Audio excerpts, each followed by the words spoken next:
ఈరోజు వాగ్దాన సందేశం ఇర్మియా గ్రంథం 31వ అధ్యాయం 3వ వచనం. శాశ్వతమైన ప్రేమతో నిన్ను ప్రేమించున్నాను. ప్రభువైన యేసుక్రీస్తు వాక్యం దీవించునుగా. ఆమేన్. Praise the lord. ప్రార్థన. ప్రభు ఈ వాక్యం దీవించి మాతో మాట్లాడి సంచి యేసు నామములో ప్రార్థిస్తున్నాను తండ్రి. ఆమేన్. ప్రియులారా, ప్రవచనాత్మకమైన సందేశం. శాశ్వతమైన ప్రేమతో నేను నిన్ను ప్రేమించుతున్నాను. దేవుడు తన ప్రజలకు తన నిత్య ప్రేమను తెలియజేస్తూ ఉన్నాడు, ప్రసాదిస్తూ ఉన్నాడు. ఆ మాట తెలియజేసి మాట సెలవిస్తున్నారు. శాశ్వతమైన ప్రేమతో నిన్ను ప్రేమిస్తున్నాను. మరి దేవుని ప్రేమ, దేవుని బిడ్డ చేయి కార్యాలు ఏమిటి? మొదటిగా కృప. దేవుని బిడ్డలారా, కృప కలిగి ఉన్నాం కనుక పాపములు విడిపిస్తుంది. ఆమె దేవునికి స్తోత్రం.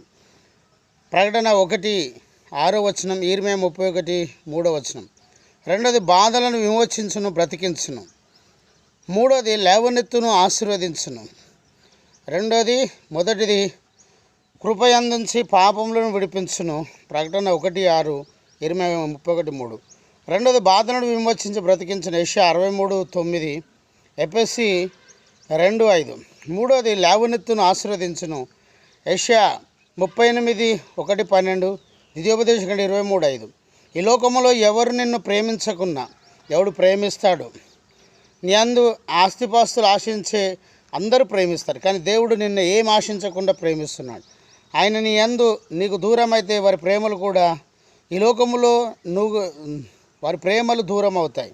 ఆస్తి లేకుంటే ఆస్తి ఉన్నంతవరకే ప్రేమిస్తారు, కానీ దేవుని ప్రేమ శాశ్వతమైనది, ఎప్పటికీ నీకు దూరం కాదు. కనుక ఆ గొప్ప ప్రేమను నీవు అర్థం చేసుకోను, ఆయన జీవితం అంకితం చేసుకో. తద్వారా దేవుడు నీ జీవితాన్ని ఆశీర్వాదకరంగా చేస్తాడు. శాశ్వతమైన ప్రేమతో ప్రభు ప్రేమిస్తాడు. ప్రభువైన యేసుక్రీస్తు ఈ వాక్యం దీవించను గాక. ప్రార్థన. ప్రభు ఈ వాక్యం దీవించి ఆశ్రయించండి. యేసు నామములో ప్రార్థిస్తున్నాను తండ్రి. ఆమేన్. తండ్రి, కుమార, పరిశుద్ధాత్మ త్రియేక దేవుని సన్నిధానం సదాకాలం మీకు తోడు నీడై ఉండును గాక. ఆమేన్. Praise the lord. జయమనే మా యూట్యూబ్ ఛానల్ సబ్స్క్రైబ్ చేయండి, లైక్ చేయండి, షేర్ చేయండి, అనేకులకు తెలియజేయండి. మీ ప్రార్థన అవసరాలు మాకు కాల్ చేయండి.